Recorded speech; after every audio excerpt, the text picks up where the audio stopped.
Liverpool lose again. When the Champions League is back, it's time for Klopp to focus on winning in Europe. Another day, another defeat for Liverpool. It's a sight that is becoming all too familiar for a team that started the season with title aspirations. They look decidedly the second-best team in a 3-0 defeat to Brighton, and although Brighton have improved and are fighting for a top-4 place under Roberto De Zerbi, a 3-0 defeat used to be unforgivable for the Reds. But that's not what happened this season. This is the sixth defeat, against only 2 in the previous campaign. Reaching last season's highs, when Liverpool were competing for a quadruple, is not a fair expectation, but the drop was unexpected, even with the loss of Sadio Mane, who was sold to Bayern Munich over the summer. On Saturday, the Reds were without Darwin Núñez, but he too has struggled to fit in since joining. Núñez has 5 goals and 2 assists in 13 appearances, but has an XG of 7.4, meaning that while he is always in the right spot, he hasn't been able to make rash decisions to end chances cleanly.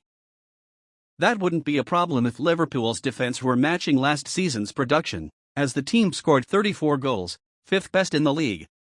But they conceded 25 goals, an average number for the package. Now without Virgil van Dijk to anchor their defense, the team also lost its strength in defense. The pressure wasn't there either without Mane leading the charge. Injuries are certainly part of what is lowering performance levels, but this team is nothing like the Liverpool that developed in their 7th year under Jurgen Klopp. Watch the second Brighton goal scored by Solly March. The careless pass leads to the interception, and then neither team member can close the attackers before they are cut down on their way to March, defeating Alisson. These aren't mistakes Liverpool should be making, but time and time again they've been happening this season. And while debutant Cody Gakpo, who started at centre forward against Brighton, can help up front, he won't be able to stop the team from conceding goals like this. This is a systemic issue that involves fixing whatever is wrong with this team in its entirety. While Liverpool have a chance of being in the top 4, sitting just 7 points behind Newcastle United, they would have to skip 5 teams to get there, which seems unlikely.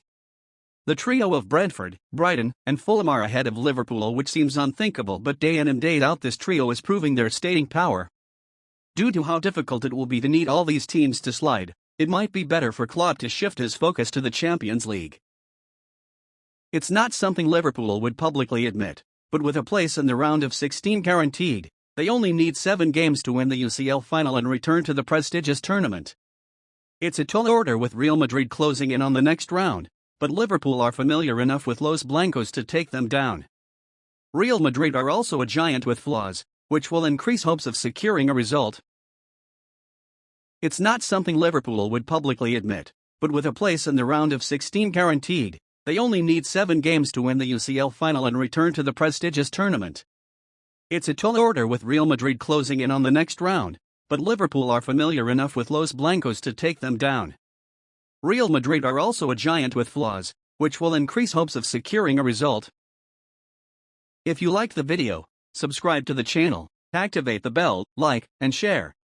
And don't stay out of Liverpool news.